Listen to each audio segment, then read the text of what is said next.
I am Ferdinand Marcos, and I am the President of the Republic of the Philippines. I stand today on behalf of 110 million Filipinos. Hello people and hello universe, it's me again. Shout out sa inyo mga Beshwa. Ayan, sa mga Marcos loyalists and supporters. Nako, ito po ang pinaka-latest update natin ngayon mga Besh. So alam nyo po ay nagalit si Mr. Canlaon, ang Mount Canlaon. Nakikita nyo ito mga kababayan, parang ano ito no, parang pinaghalong simento at saka buhangin pag gumawa ka ng bahay. Ito po yung binuga ni Mount Canlaon. Grabe yung napinsala mga kababayan. At least yung dumaloy mga besa, hindi apoy. Kayso doon sa ano kasi sa Taal Volcano, ang talagang bumuga doon yung ano yung parang alikabok, kaya yung lahat ng bubong ng mga bahay ay puro puti. Ito naman guys, hindi nga alikabok, lahar naman ito. Ito pala yung sinabi nilang lahar, no? Nakikita nyo yan, oh. Grabe, no? Oh, ayan, oh. Yan po, oh. Grabe. Nako, si mama talagang putik-putik ang kanyang paa, guys. Parang simento nga, oh. Ayan, guys, so tingnan nyo. But anyway, mga kababayan, ito pa, panoorin nyo, no? So, yun guys, bago nyo panoorin itong pinaka-short video, syempre guys, shout out sa mga taga Negros Oriental. And sana po nasa safe kayo lagi.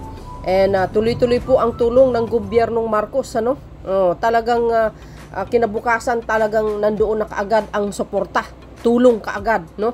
Alam nyo, ang Pangulo hindi po nagpabaya yan, on time lagi. And of course, baka pupunta yan at alamin ang mga nangyayari dyan. Siyempre, yung mga nasisira ay tutugunin ng pamahalang Marcos. Ito na. Mga kababayan, tingnan nyo yung binuga ni Mount Canlaon, no?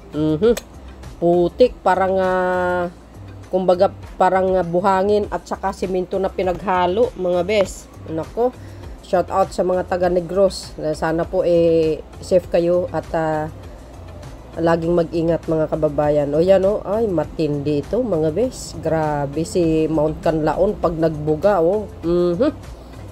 Oh, see? Oh my goodness. Ayan, oh. Shout out sa mga taga Negros Oriental. And of course guys, tuloy-tuloy po ang tulong galing sa mahal na pamahalaan, ika nga. True DSWD po yan mga kababayan, ha. Tuloy-tuloy po ang tulong. For sure darating ang Pangulo dyan at bisitahin. Oh, ay grabe yan. Ay, oh, matindi mga bes, ha. So yun guys, ha. Ano ang kapalagayan nyo? Si Mount Canlaon nagalit na.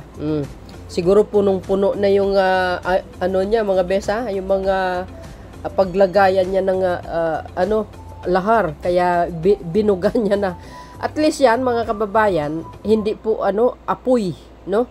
Lahar, pero nako, paano kaya ang paglilinis nila yan, ano?